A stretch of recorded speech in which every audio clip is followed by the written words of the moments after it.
The drive to the cabin was supposed to clear Jack Travers's head. He'd imagined himself cruising along the winding mountain roads, watching the sun dip behind jagged peaks, while the scent of pine mingled with the crisp, high-altitude air. Instead, his car's stereo was stuck on static, the heating system smelled like burnt socks, and every curve of the road seemed hell-bent on spilling his travel mug of lukewarm coffee into his lap. "This is it," he muttered, slowing the car as the rickety wooden sign for Cedar Hollow appeared, half hidden by vines.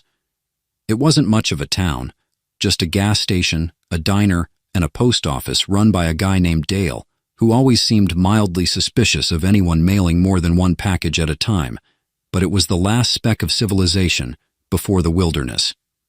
Jack squinted through his windshield as the road turned rough, bumping and jostling his car. The forest pressed in on either side, dark and dense, the towering pines giving way only for the occasional sliver of moonlight. It had been years since he'd come to the cabin. Work, relationships, and life's general chaos had kept him tethered to the city. Now, burned out from late nights coding for a company that treated him like an overworked algorithm, he was desperate for a reset. "I need this," Jack said aloud, as if convincing himself. But as he rounded the last bend, his heart skipped a beat. The cabin was there just as he remembered it, tucked into a clearing at the edge of a slope, but something was wrong. The windows, which should have been dark and cold, were glowing faintly. A warm, pulsating light spilled out from behind the curtains, casting strange, shifting patterns onto the porch. Jack slammed on the brakes, his car skidding slightly on the gravel. "Okay, what the hell?" For a moment he sat frozen, his hands gripping the wheel.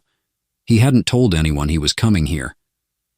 The cabin was too remote for squatters to stumble across it, and he couldn't imagine the local wildlife had suddenly developed a taste for interior decorating.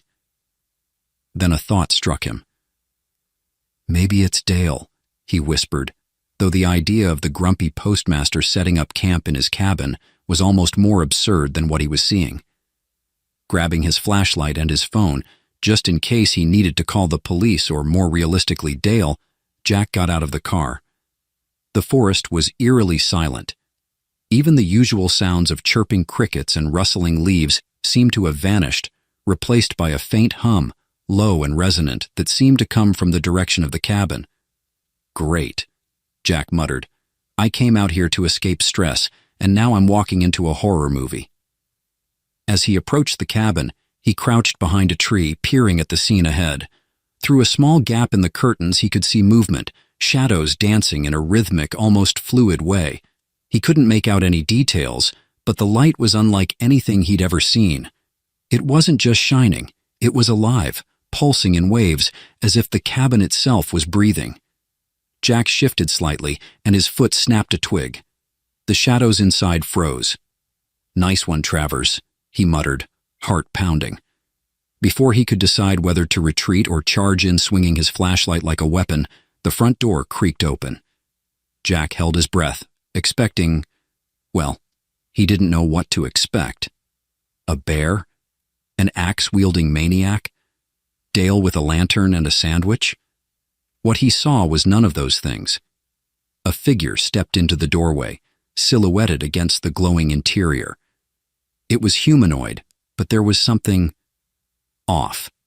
The proportions were just slightly wrong, too tall, too elegant, with limbs that moved in a way that was both graceful and unsettling. Then the figure turned, and Jack got a glimpse of its face. Or her face, he realized. It was definitely feminine, but alien in the truest sense of the word. Her skin shimmered like liquid silver, catching the faint light in iridescent waves. Her eyes were large and without pupils, glowing faintly with a soft, golden hue. Her hair, or at least what looked like hair, floated gently around her head, as if caught in an invisible breeze. Jack's first coherent thought was, "This is not happening." His second thought was, "I really should have brought more coffee." The alien woman tilted her head, as if listening to something he couldn't hear. Then, with a startling swiftness, she darted back inside, slamming the door shut behind her. "Okay," Jack whispered to himself, backing up a step. So, not Dale. Despite every instinct screaming at him to leave, Jack found himself edging closer to the cabin. His curiosity warred with his fear, and curiosity was winning. He reached the porch, his heart hammering in his chest. The hum was louder now, almost like a low-frequency vibration that he could feel in his bones. Tentatively, he pressed his ear against the wooden door. Seriously? The voice startled him so badly that he yelped and nearly fell off the porch. Spinning around, he found himself face to face with the alien woman, who had somehow snuck outside without making a sound. She stared at him, unblinking, her glowing eyes narrowing slightly. Jack raised his hands, palms out. Hi. I live here?" The woman tilted her head again, this time with what he swore was an expression of exasperation. She said something, but the sound that came out was like a mix of musical tones and static, utterly incomprehensible. Jack blinked. "Sorry, I don't speak whatever that is." She sighed, a universal gesture it seemed, and reached into a pouch at her side. Pulling out a small, disc-like device, she pressed a button, and a burst of holographic symbols hovered in the air between them. The device emitted a short burst of static before a robotic voice translated, "Leave." "Dangerous." Jack frowned. "Dangerous? What's dangerous?" The alien woman pointed emphatically at him, then at herself, then back at the cabin. "Oh, great," Jack said, throwing up his hands. "I drive 5 hours to get away from life's insanity, and now there's a glowing space lady telling me to leave my own cabin. This is fine. Totally normal." The woman stared at him, her expression unreadable. Then, to Jack's astonishment, she rolled her eyes, an unmistakable gesture of shared frustration. "Well," Jack said, lowering his hands and attempting a weak smile, "since we're both having a bad night, how about we start over? Hi, I'm Jack. You are—" The alien hesitated, then pressed another button on her device. "Lyra," the robotic voice translated. Jack nodded. "Lyra. Nice to meet you, I guess." He paused, glancing at the glowing cabin. "So, why are you in my house?" Lyra sighed again, but this time there was something almost human about it. With a resigned wave of her hand, she gestured for Jack to follow her inside. As he stepped through the doorway, Jack realized 2 things. First, the interior of his cabin was almost unrecognizable, transformed into a strange high-tech sanctuary filled with glowing orbs, floating panels, and a peculiar humming device in the corner that looked suspiciously like it could explode. Second, whatever he'd just walked into, it was about to turn his entire life upside down. "Great," he muttered under his breath. "Should have just stayed at Dale's." Jack stood in the middle of what was once his rustic, cozy mountain getaway. The log walls and worn furniture were still there, somewhere, but they'd been overtaken by glowing, humming, and downright incomprehensible alien technology. Strange, translucent panels floated in mid-air, displaying shifting symbols that reminded him of a hyperactive screensaver. The air was warmer, thicker, and smelled faintly of ozone and— was that mint? His gaze landed on a spherical device in the corner, softly humming and emitting a pulsing golden light. "That thing," Jack muttered, pointing at it, "looks like it's about 5 seconds away from either exploding or summoning a demon." Lyra, standing by the device with an expression that screamed, "I regret everything," tapped her translator again. "Not explosion. Stabilizer." Jack blinked. "Oh, great. A stabilizer, because that clears everything up." Lyra tilted her head in what he was starting to recognize as her version of a sarcastic eye roll. She pressed a button on the stabilizer, and the hum lowered a pitch. The glowing panels flickered and rearranged themselves, revealing more of the cabin's original interior. "That's my recliner," Jack said, pointing at the corner now partially visible. "And my coffee table. Glad to see they survived. Whatever this is." Lyra ignored him, focused on adjusting a sequence of controls that floated in the air before her. Her silver, almost liquid-like skin shimmered faintly as she worked. Jack tried not to stare, but it was hard not to. Everything about her was fascinating and terrifying. "So," he said after a moment, his voice intentionally casual, "you want to tell me why my cabin looks like a set from Star Trek?" She paused, glancing at him, then pressed another button on her translator. The robotic voice responded, "Refuge. Hiding. Emergency." Jack folded his arms. "Right. Emergency. That's pretty vague. Did you, crash your spaceship nearby or something?" Lyra hesitated, as if deciding how much to tell him. Finally, she motioned toward a small, flickering hologram that appeared above the stabilizer. It was a schematic of a sleek, elongated vessel with jagged edges that gave it an almost predatory look. Parts of the ship were highlighted in red, clearly indicating damage. "That's your ship?" Jack asked. "Was," the translator replied. "Wait." Jack held up a hand. "You're telling me that thing crashed here? How? I didn't hear anything. No big explosions, no sonic booms, nothing." Lyra pointed toward the schematic, then made a motion with her hand that resembled a slow fade-out. The translator chimed. "Silent entry. Cloaking. Minimal impact." "Of course," Jack muttered, "because if aliens are going to crash on Earth, they'll do it politely." Lyra didn't laugh, but there was a faint twitch at the corner of her mouth. "Okay," Jack said, pacing now. "So your ship crashed. And instead of, I don't know, phoning home or finding another planet, you decided to break into my cabin and turn it into your own personal tech lab." "Isolated," the translator replied. "Safe. No threat." Jack stopped mid-step. "No threat? Are you saying I'm harmless?"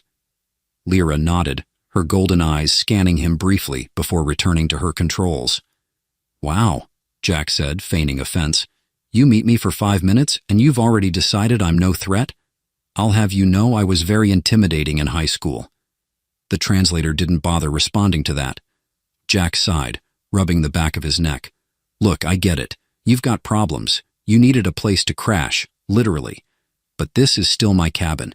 You can't just invade it." At the word invade, Lyra stiffened. Her glowing eyes narrowed, and her posture shifted ever so slightly, as if preparing for something. Jack immediately backpedaled. "Not like that," he said quickly. "I mean, you're not invading like an alien invasion or anything, right? You're just borrowing." She relaxed slightly, but there was a tension in the air now that Jack couldn't ignore. "Okay," he said, holding up his hands. "How about this? You tell me why you're here, and I promise not to freak out. Deal?" Lyra hesitated again, then pressed another button on her translator. "Fleeing. Pursued." Jack frowned. "Pursued? By who?" The translator emitted a series of clicks and static, followed by the word, "Hunters." "Hunters?" Jack repeated. "Like alien bounty hunters? That's a thing?" Lyra nodded solemnly. Jack let out a low whistle. "Well, that's just great. My cabin isn't just an alien Airbnb, it's the hideout for a fugitive. I'm guessing these hunters don't care much about property damage, huh?" Lyra shook her head. Jack sank into his recliner, staring at the ceiling. "You know, I came out here to relax, get away from stress, maybe write a book or learn how to whittle or something. Instead, I've got glowing space tech and intergalactic bad guys on my doorstep. Fantastic." Lyra watched him for a moment, then pressed a few more buttons on her translator. "Not safe," it said. "Must leave." "Yeah, I got that part," Jack said. "But here's the thing. I can't just leave. This is my place. I don't exactly have a second cabin lying around."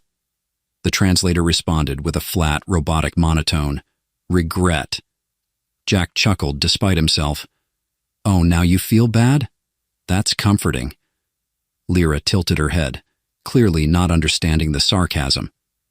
"All right," Jack said, standing up.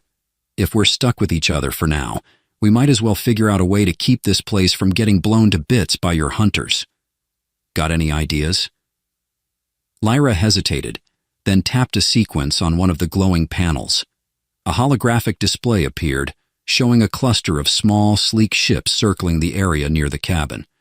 The translator chimed, "Scouts. Searching." Jack swallowed hard. "How long until they find you? Or us, I guess." Lyra didn't respond directly. Instead, she pointed to the stabilizer, then to the golden pulsing device in the corner. The translator said, "Incomplete. Need time." Jack stared at her. "You're fixing some kind of—" "What? An alien power core? A cloaking device?" "Both," the translator replied. "Of course," Jack muttered. "Why not make it more complicated? While you're at it, can you also install a hot tub? Maybe a pizza oven?" Lyra gave him a blank look, which was somehow more unnerving than an actual glare. "Never mind," Jack said, rubbing his temples. "The point is, we're on a clock, right? We have to finish whatever this is before they find us." Lyra nodded. "All right," Jack said, forcing himself to stay calm. "Let's do this. You tell me what you need and I'll help. But for the record, if your hunters show up and start blasting holes in my cabin, you're paying for the repairs." The translator chirped. "Agree." Jack stared at her, unsure if she was serious or just humoring him. Either way, he had a feeling his quiet weekend getaway was about to get a whole lot louder and weirder. Jack woke the next morning to the soft rhythmic hum of alien machinery and a vague sense of dread. He squinted against the golden light filtering through the window, or more accurately, through what used to be a window. It was now some kind of shimmering force field that hummed when he poked it the night before. He hadn't slept well, thanks to dreams of glowing-eyed hunters blasting his cabin into splinters. "Morning," Jack muttered, dragging himself off the couch. He hadn't dared sleep in his bed, which had been thoroughly commandeered by a floating dome-shaped contraption that looked suspiciously like a high-tech coffee maker. Lyra was already awake, or did she even sleep, and standing by the stabilizer, her delicate hands moving with lightning speed over a holographic interface. Her shimmering silver skin caught the morning light, making her look more like a sculpture than a person. "Do aliens even do mornings?" Jack asked, running a hand through his bedhead. Lyra glanced at him but didn't respond. Her translator device was lying on the table next to a bowl of half-eaten cereal. Jack stared at it. "Wait," he said, pointing. "Did you eat that? Or did my cabin just conjure up floating tech and a ghost that likes frosted flakes?" Lyra picked up the translator and pressed a button. The robotic voice replied, "Tried. Insufficient." Jack blinked. "What do you mean, insufficient? That's a perfectly good breakfast." The translator buzzed again. "Primitive." Jack put a hand to his chest, feigning offense. "Excuse me, Princess Space Lady, but those are name-brand flakes. They even have marshmallows. Primitive, my foot." Lyra didn't seem amused. She motioned to a sleek device on the counter that Jack hadn't noticed before. It looked like a blender had been fused with a glowing lava lamp. Inside was a swirling, iridescent liquid. "That," Jack said, pointing, "is either your breakfast or the thing that's going to kill me when it inevitably explodes." The translator replied, "Nutrition synthesis." "Safe." Jack grabbed a nearby mug and held it up. "I'll stick to coffee, thanks." He paused. "Wait, do aliens drink coffee? Please tell me you have coffee in space." Lyra stared at him blankly. "No coffee," Jack muttered. "Figures. You've got spaceships and cloaking tech, but no coffee. What a tragedy." Before Lyra could respond, or roll her eyes again, a sharp beeping sound filled the cabin. She froze, her golden eyes narrowing as she spun toward a floating control panel. Jack tensed. "That's not the good kind of beep, is it?" Lyra didn't need the translator for him to know the answer.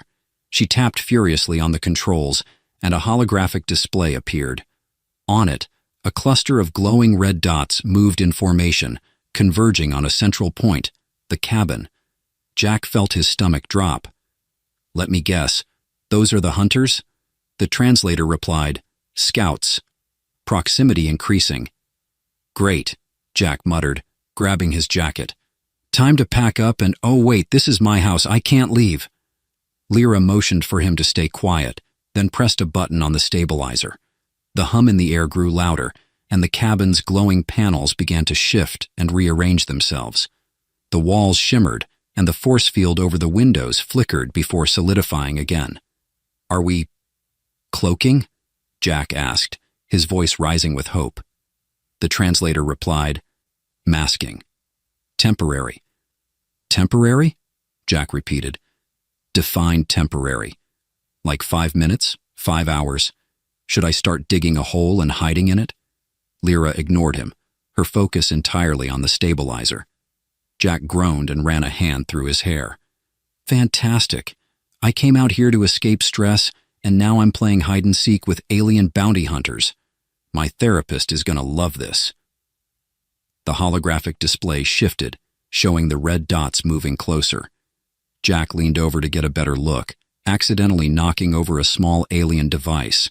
It hit the floor with a metallic clink, and Lyra shot him a glare that needed no translation. "Sorry," Jack whispered, picking it up. "But maybe if you labeled this stuff, I wouldn't—" The device in his hand lit up, and a thin, high-pitched whine filled the air. Jack froze. "That's bad, isn't it?" he asked. The translator buzzed, "Destructive." Jack's eyes widened. "Destructive? As in boom?" Lyra snatched the device from his hand and pressed a sequence of buttons. The whine faded, and Jack let out a shaky breath. "Okay," he said, backing away from the table.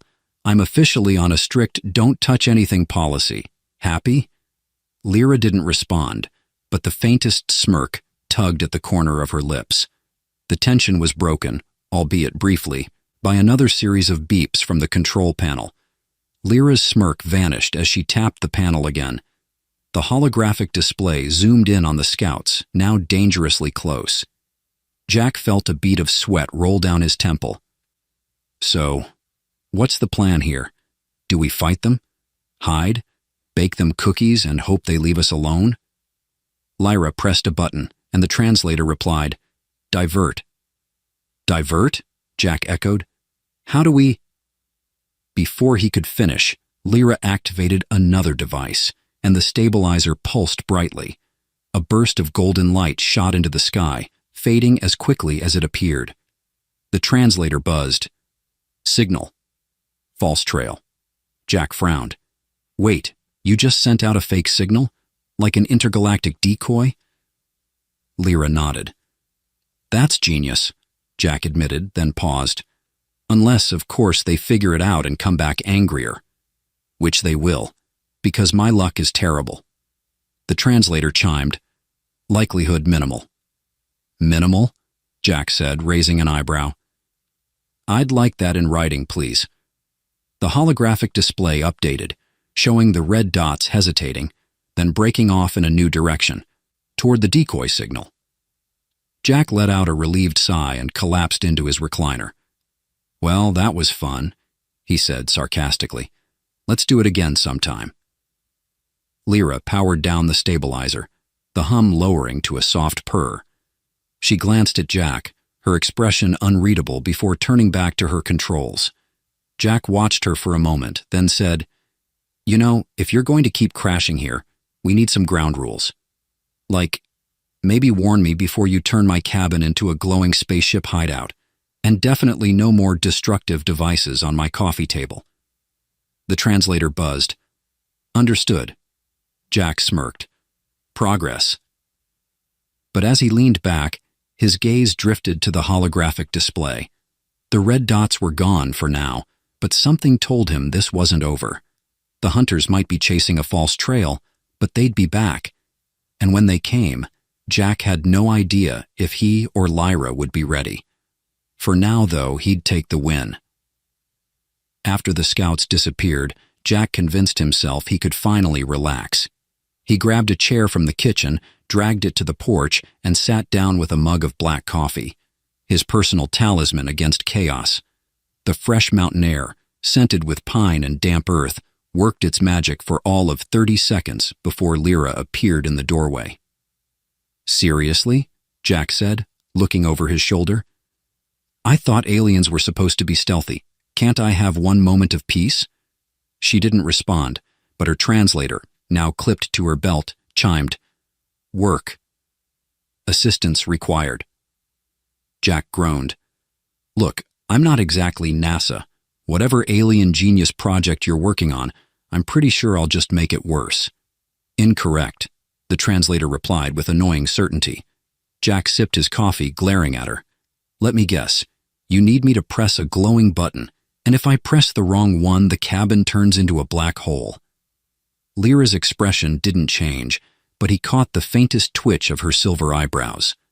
Was that amusement? He wasn't sure, but it was enough to pique his curiosity. Fine, Jack said, standing and setting his mug on the porch rail. Lead the way, Space Princess. Inside, the cabin was more chaotic than ever. The stabilizer now had several new attachments, floating, spinning discs that emitted soft, rhythmic beeps.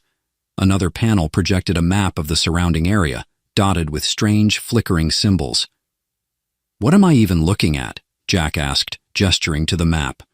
Proximity grid, the translator replied. Detects incoming threats. Jack frowned. Great. So, it's like an alien Ring doorbell. Does it also record video of bears stealing my trash cans? Lyra ignored him and pointed to a smaller device on the table. It was the size of a shoebox, covered in glowing runes that shifted and shimmered like liquid. Repair, the translator said. Repair what? Jack asked. Your ship? Your cloaking device? My sanity? Core stabilizer, the translator replied. Malfunction imminent. Jack raised an eyebrow. Imminent? As in, hurry up and fix it, or we're toast? Lyra nodded. Well, that's just fantastic, Jack muttered, leaning closer to the device. What exactly do you need me to do? I don't speak alien, and I'm pretty sure duct tape isn't going to cut it. Lyra tapped a sequence on the stabilizer, and a holographic diagram appeared. It showed the device's internal components, overlaid with blinking red lines that clearly indicated something was wrong. She pointed to a specific section, then handed Jack a tool that looked like a cross between a screwdriver and a plasma torch. Adjust, the translator said. Jack hesitated, staring at the tool. Adjust what? This thing? What if I accidentally turn it into a bomb? Minimal risk, the translator replied. Jack's jaw dropped. Minimal risk? That's not exactly comforting. Lyra stepped back, crossing her arms as if to say, get on with it. Jack sighed and crouched by the device, squinting at the glowing runes. All right, he muttered. Let's see, twist this? No, wait, maybe it's... The device emitted a sharp beep, and Jack froze. Okay, that's either good or very, very bad. Which is it? Lyra leaned over his shoulder, adjusted a knob, and the beeping stopped. Jack let out a breath he hadn't realized he was holding. Teamwork, the translator said, almost smugly. Yeah, Jack grumbled. You're welcome. A few hours later, the repairs were complete, or so Lyra claimed.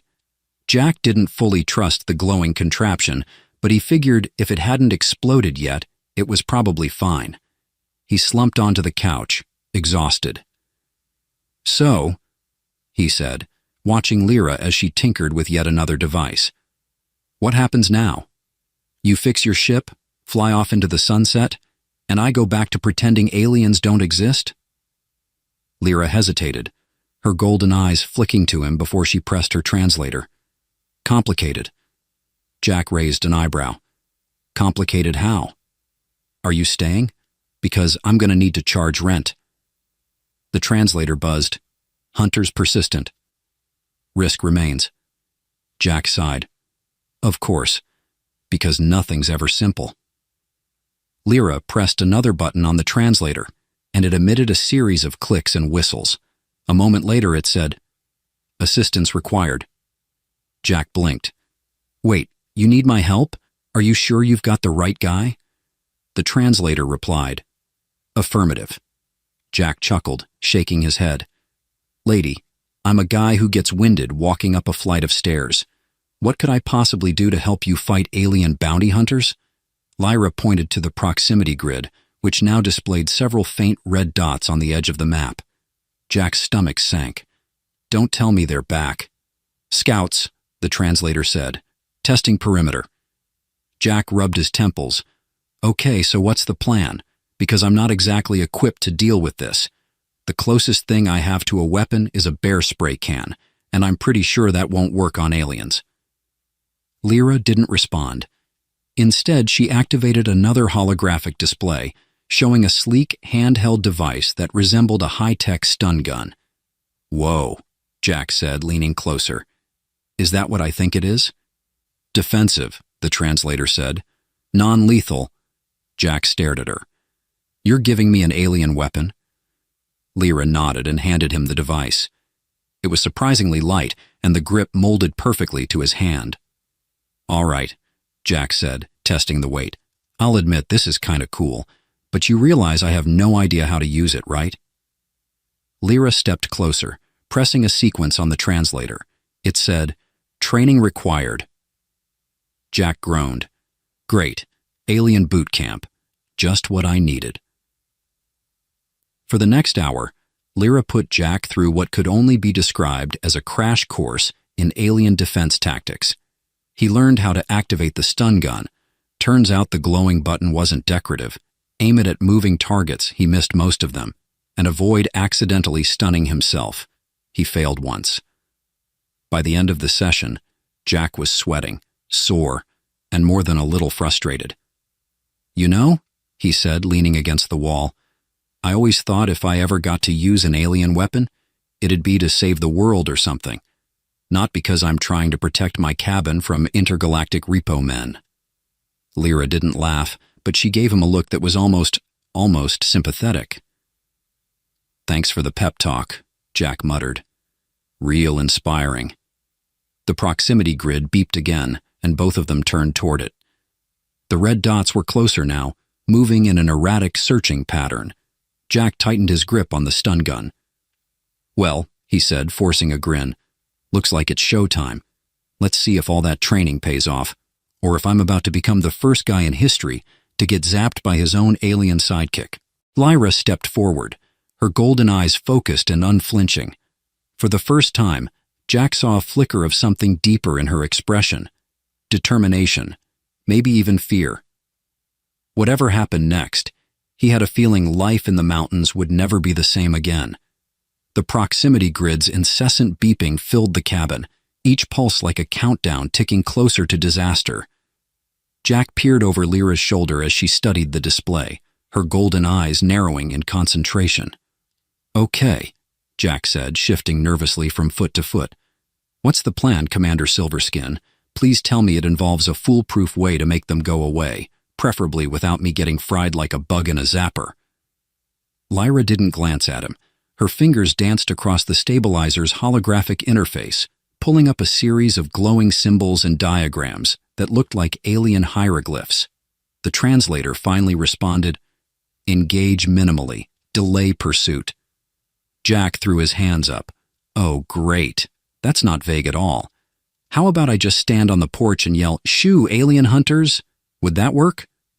Lyra tilted her head, giving him a look that was both patient and exasperated, like a teacher explaining something for the third time to a particularly slow student. Fine, Jack grumbled, gripping the alien stun gun she had given him. But for the record, I'm more of a runaway and live another day kind of guy. The plan, if you could call it that, started with Jack stationed near the back door while Lyra manned the stabilizer. She had activated what she called a localized distortion field, which, according to her translator, would scramble the hunter's sensors and slow them down. To Jack, it mostly just made the air around the cabin hum ominously, like a microwave on the verge of exploding. What happens if this field thing backfires? Jack asked, poking the shimmering air near the doorframe. Are we talking a minor glitch, or like kaboom? The translator buzzed. Energy discharge possible. Radius, 100 meters. Jack froze. 100 meters? That's not a minor glitch. That's a fireworks show. Why didn't you lead with that? Probability low, the translator added. Oh, well, that's reassuring, Jack muttered, taking several steps away from the distortion field. Low probability. just like low chances of rain, right before it pours. Lyra, seemingly unbothered by his ranting, activated another set of controls. This time, a holographic image of the approaching scouts appeared, projected in midair. The 3 red dots now had shapes, sleek insectoid crafts that hovered unnervingly close to the treetops. Jack squinted at the display. Are those drones? Please tell me those are drones and not like flying aliens with laser eyes. Remotely operated, the translator confirmed. Autonomous search units. Jack groaned. Fantastic, because regular hunters weren't bad enough. You had to bring robots into this. As the first drone broke through the tree line, Jack's nerves hit a new high. The sleek, beetle-like craft emitted a low buzzing sound as it hovered near the cabin, scanning the area with a pulsating red light. Okay, Jack whispered, clutching the stun gun tightly. This is it. Showtime. Remember, Jack. Aim. Fire. Don't hit yourself. Before he could psych himself out any further, the drone tilted toward the distortion field, its sensors visibly flickering. The field worked as promised, distorting its data stream, but the drone wasn't retreating.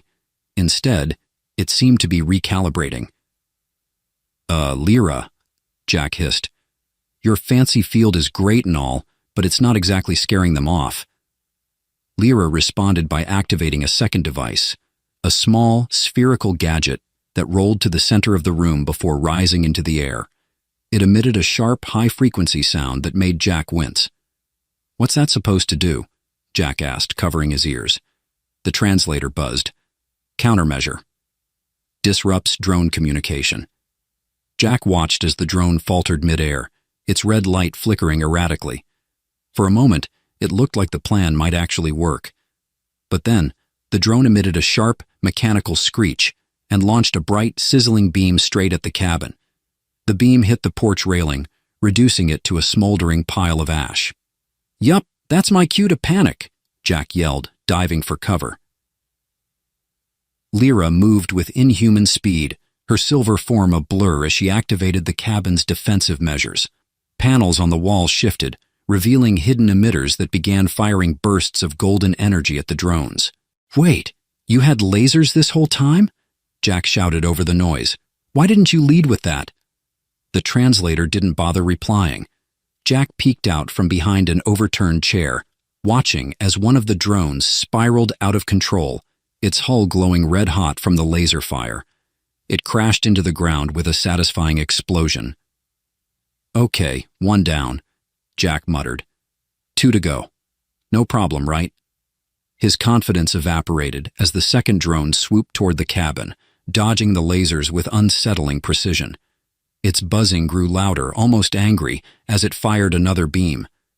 This one hit the stabilizer, sending sparks flying. Lyra! Jack yelled. Your magical spacebox thingy just got fried. Is that bad? That's bad, isn't it? Lyra didn't respond, her focus entirely on the remaining drones. Jack took a deep breath and clutched his stun gun, deciding that if he was going to die, he might as well go out swinging, or in this case, zapping. The second drone was closing in when Jack spotted a loose plank from the destroyed porch railing. Acting on pure adrenaline, and probably a little stupidity, he grabbed the plank and hurled it at the drone. To his utter surprise, the plank struck the drone's sensor array, sending it veering wildly off course. It smashed into a tree, where it exploded in a shower of sparks. Jack stared at the wreckage, his mouth hanging open. Did I just take out a drone with a piece of wood? The translator buzzed. Improbable success. Yeah, no kidding, Jack muttered, still in shock. The third drone, however, was not impressed. It darted toward the cabin, its red light glowing brighter. Jack raised his stun gun, fumbling to aim as the drone lined up for an attack. Any time now, Lyra, he shouted. At the last second, Lyra activated the countermeasure device again, this time amplifying its frequency. The drone faltered, its systems overloading, before it dropped to the ground like a stone. As silence finally returned to the cabin, Jack slumped against the wall, his heart pounding. Okay, he said, panting. Let's all agree that was way too close. Lyra didn't respond, but there was a faint flicker of relief in her golden eyes as she deactivated the distortion field. Jack looked at the smoldering wreckage outside and shook his head. So much for a quiet weekend in the mountains. I'm pretty sure this cabin has seen more action in the last 24 hours than I have in my entire life. The translator buzzed. Exaggeration noted. Jack snorted. Oh, great. Now the translator's a comedian. Lyra glanced at him, her expression softening ever so slightly. For a moment, Jack thought he saw a hint of gratitude in her gaze. Don't mention it, he said, waving her off. But next time, maybe give me a heads up before the flying death robots show up, okay? The translator replied simply, Acknowledged. Jack sighed, rubbing his temples. I swear, if I survive this, I'm writing a survival guide. How to not die when an alien moves into your cabin. Think it'll sell. For the first time, Lyra's lips quirked upward in what might have been a smile. The cabin was finally quiet. Well, as quiet as a building could be after surviving an alien drone attack, a porch vaporization, and the unmistakable aroma of burning circuitry. Jack sat on the couch with a half-empty mug of reheated coffee, staring at the smoldering remains of what used to be his backyard. I've got to hand it to you, Jack said, breaking the silence. When you crash into someone's life, you really commit. Lyra stood at the stabilizer, running diagnostics while her translator hovered at her hip. She didn't glance back at him, but the translator buzzed, Assessment unclear. Jack smirked. It means you're great at causing chaos, Space Princess. Top-notch work, gold medal. The translator didn't respond this time, and Jack took another sip of his lukewarm coffee. Despite his sarcasm, he couldn't deny the faint buzz of adrenaline still coursing through him. Somehow they'd survived the drones. He should have been celebrating. Instead, he couldn't shake the feeling that things were about to get worse. Yet the stabilizer beeped, and Lyra frowned, or at least Jack thought it was a frown. Her face was so unreadable most of the time that he'd started assigning her expressions like an alien poker game. Bad news? Jack asked, setting his mug down. The translator chimed, Defensive grid compromised. Pursuers likely escalating. Jack groaned, leaning back on the couch. Of course they are, because life in the middle of nowhere wasn't already exciting enough. Assistance required, the translator added. Jack pointed at himself. Me? What do you think I'm going to do? Build a spaceship out of duct tape and desperation? Lyra finally turned to him, her golden eyes steady. She gestured toward the stabilizer, then to the holographic map that now displayed a larger grid, one that included the entire region. A series of red markers pulsed ominously, surrounding the area like a noose tightening around the cabin. Jack blinked. Wait, are those more drones? Hunter vessels, the translator corrected. Oh, terrific, Jack said, throwing his hands up. Not just drones, now we've got ships. What's next? A mothership with its own theme music. The translator offered no snarky retort this time, which only made Jack more nervous. The plan, or as Jack referred to it, the please don't get me killed scheme, was simple in theory. They needed to activate a long-range communications device hidden inside Lyra's damaged ship to send out a distress signal. The catch? The ship's wreckage was located 3 miles away, deep in the forest, and it was almost certainly being watched. Let me get this straight, Jack said, as Lyra adjusted the straps on his makeshift tactical backpack. We're hiking through alien-infested woods to turn on a glowing beacon, which will probably make us even bigger targets. Does that about sum it up? Affirmative, the translator replied. Jack sighed. You know, when I bought this cabin, the scariest thing I thought I'd have to deal with was a bear breaking into my pantry, not this intergalactic laser tag nightmare. Lyra handed him a small device shaped like a disc. It hummed softly in his hand, glowing faintly around the edges. What's this? Jack asked, turning it over. Cloaking emitter, the translator said. Temporary invisibility. Jack's eyes widened. Whoa, hold on. You're giving me an invisibility cloak? Like for real? Why didn't we use this sooner? Limited duration, the translator explained. Jack deflated slightly. Figures. Still, this is officially the coolest thing I've ever owned. Do I get to keep it after this?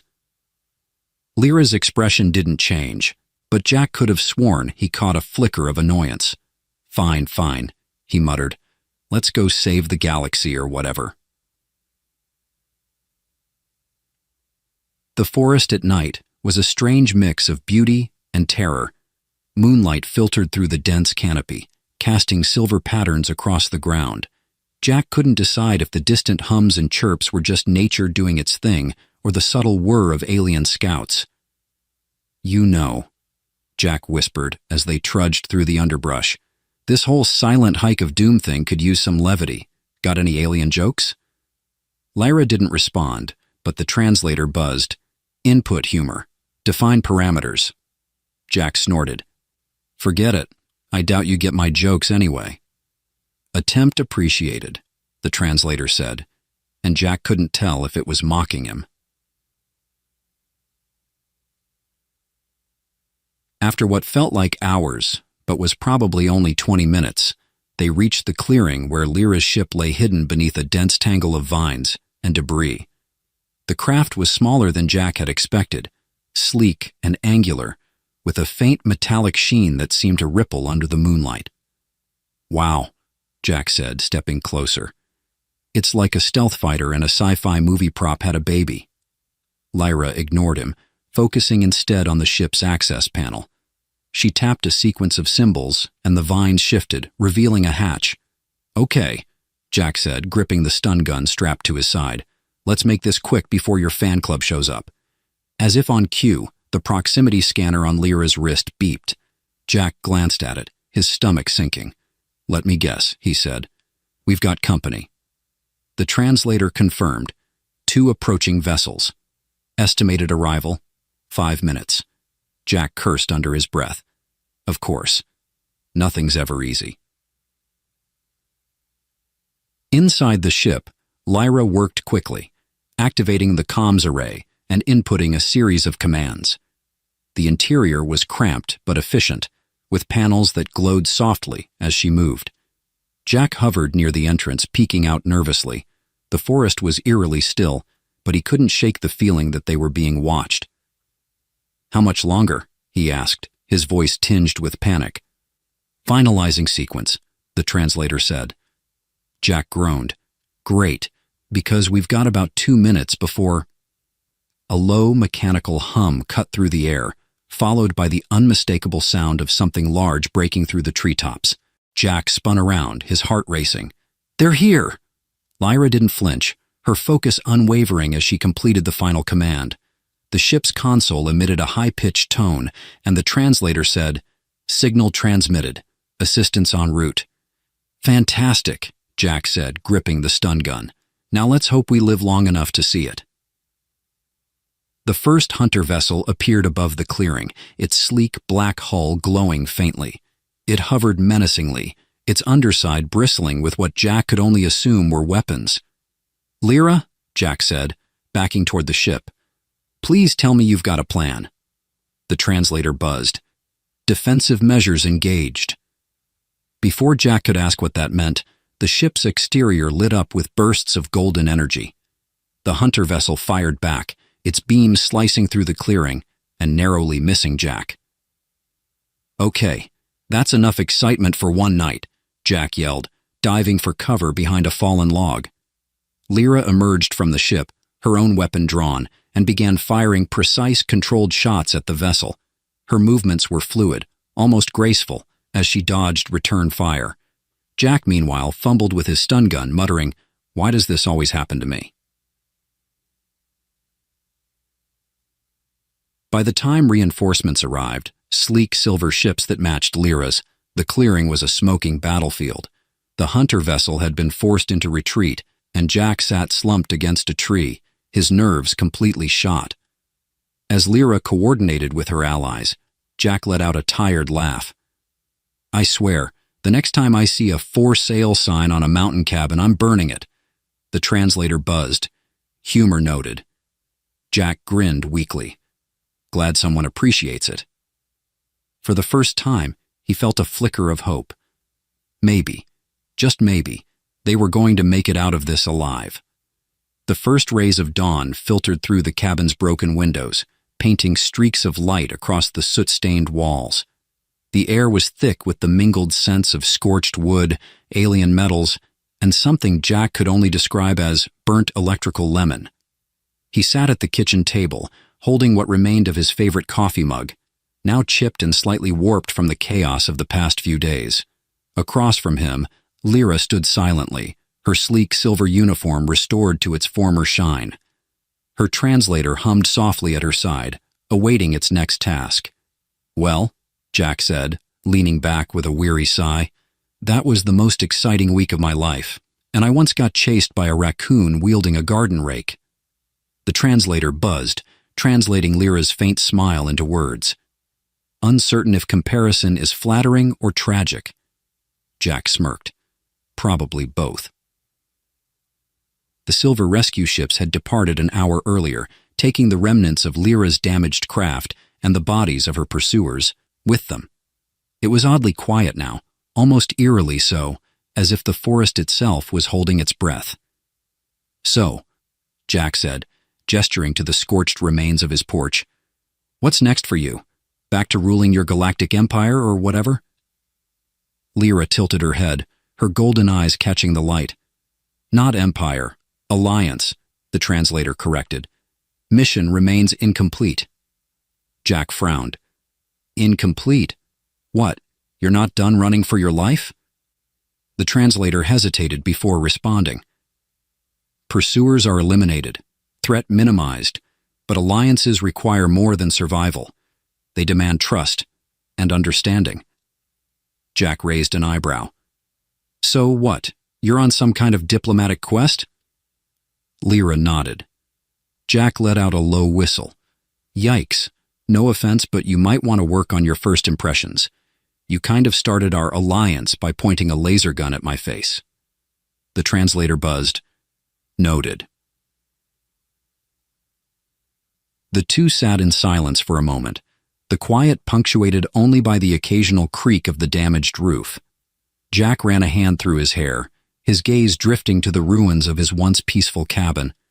I guess this is goodbye, he said, his voice softer now. Lyra inclined her head. Gratitude. Assistance was unexpected, but invaluable. Jack chuckled. Yeah, well, you didn't leave me much choice. Besides, it's not every day you get to help an alien princess on the run from intergalactic assassins. The translator buzzed. Not princess, diplomatic envoy. Jack smirked. Whatever you say, Your Highness. As Lyra turned to leave, Jack felt a pang of something he couldn't quite name. Loss? Regret? Maybe just the realization that for all its danger and insanity, the past week had been extraordinary. Hey, he called after her. Wait. She paused, looking back at him. Jack hesitated, rubbing the back of his neck. Listen, if you ever, need a place to crash again, maybe next time you don't blow up the porch first, huh? The translator buzzed. Acknowledged. Offer appreciated. Jack grinned. Good. Because I don't think my insurance covers alien shenanigans. As Lyra stepped outside, the faint hum of her personal transport filled the air. Jack followed her to the edge of the clearing, where a sleek disc-shaped craft waited, its surface shimmering like liquid mercury. She turned to face him one last time, her golden eyes meeting his. Farewell, Jack, the translator said. May your solitude bring peace and fewer disruptions. Jack snorted. I'll drink to that. With a final nod, Lyra stepped into the craft. The air shimmered around her, and within moments, she was gone, leaving Jack alone in the clearing. The days that followed felt surreal. The cabin was quieter than it had ever been, But Jack found himself noticing the little things more: the rustle of the wind through the trees, the calls of distant birds, the soft creak of the floorboards beneath his feet. For a man who'd once prized solitude above all else, he now found the silence almost unsettling. He spent the next week rebuilding what he could, patching up the roof and jury-rigging the porch into something functional. The scars of the battle remained, but Jack decided to leave them. They were part of the story now, a story he wasn't sure anyone would believe if he ever bothered to tell it. One evening, as he sat on the newly rebuilt porch with a fresh cup of coffee, Jack found himself staring up at the stars. He'd never paid much attention to them before, but now they felt different, bigger, more alive. He smiled faintly, raising his mug in a mock toast. "Here's to you, Lyra," he murmured, "wherever you are." A month later, Jack's cabin had almost returned to normal. The porch had a new set of chairs, the roof no longer leaked, and the pantry was fully stocked. Then, one night, as he sat tinkering with the cloaking emitter Lyra had accidentally left behind, the device buzzed to life. Jack blinked in surprise as a tiny hologram flickered into view, a familiar figure with golden eyes and an almost smile. "Jack," the translator said, "situation developing. Your assistance required." Jack stared at the hologram, a mix of disbelief and amusement spreading across his face. "You've got to be kidding me," he muttered. The hologram remained, waiting. Jack set the emitter down, shaking his head with a laugh. "Well," he said, grabbing his jacket, "so much for quiet."